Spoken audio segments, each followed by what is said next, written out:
Tonight, we also got our first big look at God of War Ragnarok. Herman, what can you tell us about where Santa Monica Studio is going with this one? You know, like many of the fans, I'm personally really invested in the relationship between Kratos and Atreus. We got to see in the trailer that there's some real tension brewing between them as Ragnarok approaches, so, I can't wait for players to see how that relationship between them evolves. And you gotta trust me when I say that Santa Monica Studio have prepared quite a few twists and turns for players as they set up the finale of the Norse saga in God of War Ragnarok. We're going to get an update on God of War Ragnarok from Santa Monica Studio here in just a moment. But before you go, Herman, I wanted to get your take on Horizon Forbidden West. Now, we've learned that this one is coming out in February. I am sure that by this point you have played it. So what has jumped out to you? What can you tell us about the game? I've had a chance to play the game on PS4 and PS5, and it looks great on both. For PS5, the level of detail on Aloy, her kids, her lighting, it's just exceptional. Even more amazing because the environments have so much going on too. From the ruins of San Francisco to those new underwater areas, everything just looks breathtaking. And it loads really fast because of the SSD. Plus, the combat in the game offers so much variety. It's all based on player choice. There's so many cool weapons and tools, and when you combine these together, that comes in really handy when you're dealing with the new machines.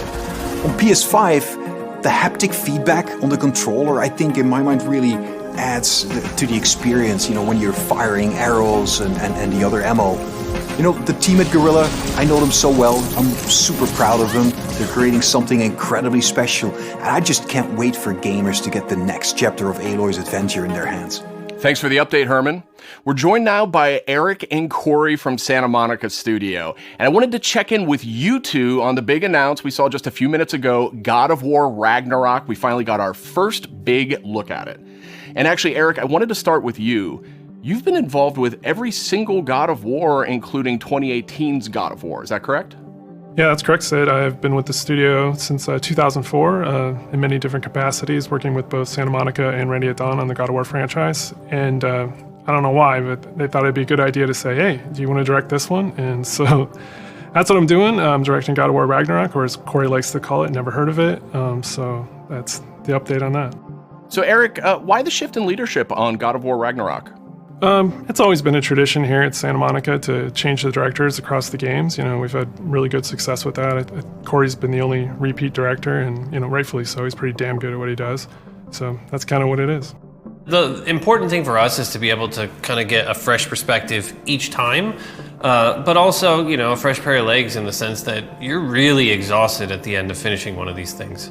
So you got to con somebody else into doing it, like him. So, Eric, what aesthetics or themes sort of resonate with you as a creative? I mean, I guess what I'm getting at is, how do you see yourself leaving your fingerprints on God of War Ragnarok? It's kind of the designer in me wants to answer one way, but as a director, you have to answer a different way. I think you have to learn how to jettison your own profession when you switch over to the director's role, which I'm sure Corey can understand. I mean, he kind of animated a little bit on God of War 2, and we kind of had to throw it all out, except for that sneaky backflip that Kratos has never done again that we left in. But that's the perk of being the director, I guess. But, from my point of view, we want to tell a very heartfelt and epic story as, father and son go on a journey, and they kind of struggle with holding on to stuff and letting go of things. It's a very difficult kind of human condition that we all deal with. And we kind of want to arrive at that by taking slices of life or family, drama, if you will, and kind of juxtapose that against big Norse backdrop. And, at the end, we just want to have an ending that feels very, surprising yet inevitable based on all those things. But it's kind of, I'm from the Midwest, so slice of life, very common, mundane things are just as interesting as big world events. And so we try to collide those things together. It's, make an experience that's very worthy of the God of War name. So with the game officially being called God of War Ragnarok, I guess it doesn't take a genius to think that perhaps Ragnarok factors into this game in some manner. Can you confirm that, Eric? Yeah, I mean, you can't call the game God of War Ragnarok and not have Ragnarok happen in the game. So, it's going to happen. We're going to cap off the Norse series with it. And I think Chris Judge said it best in the announced trailer last year. Prepare yourselves. The last game ended with a teaser of sorts for Thor. And I just got to know, was that Thor's voice we heard in the trailer just a few minutes ago? That was definitely Thor's voice that we heard in the trailer. Thor is being played by Ryan Hurst, which you might know him from Sons of Anarchy. He played Opie, one of my favorite characters ever. And we're just delighted to have him come play in the God of War sandbox. And his take on Thor and our take visually on Thor is very different than the hunky Australian you might know. He's much closer to the Norse mythology version. He's this big, burly, almost hedonistic man-child, red hair, left-handed, just a little off kilter than the Thor that a lot of people know right now. So I can't wait for people to experience more of that when the game's done. We also heard the name Odin in tonight's trailer. So I imagine if we're going to experience Ragnarok, Odin's going to have to play a pretty big role here, right? Definitely. I mean, Odin is the all-father of all the realms, so he's going to show up when Ragnarok happens. We're very, very happy to have Mr. Richard Schiff come on to play Odin for us. You may know him as Toby from The West Wing. This was one that we never thought was going to happen. It was like kind of a shot in the dark, and he got back to us, and we walked him around the mocap volume, and he was just like, I've never done anything like this before. Let's do it. And so the kind of rest is history. So I can't wait for people to experience that and see how he factors in. And it's a very different take, again, much like Thor.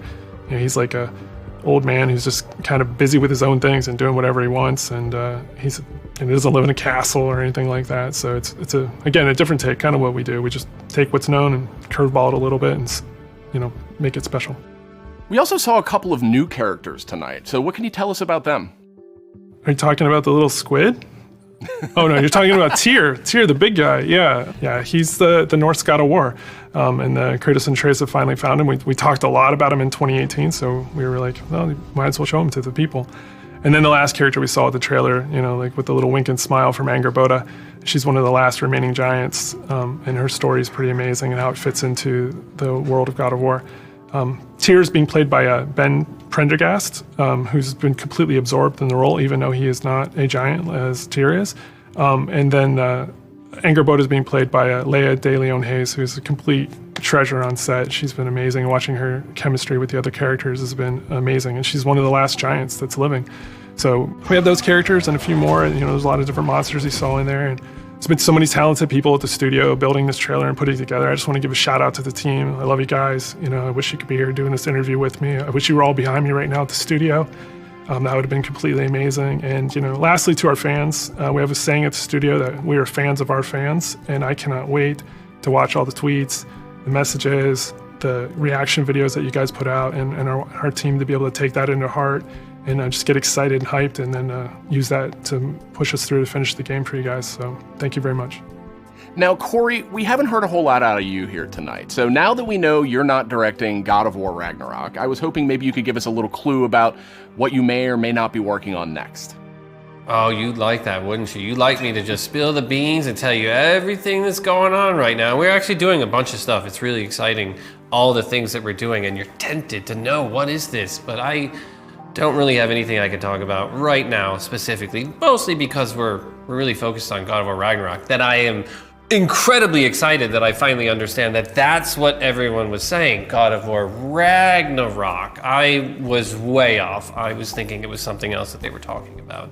I think we'll wait to get any deeper into anything else until later. We'll talk again, Sid. All right. Well, thank you, Corey, and thank you, Eric.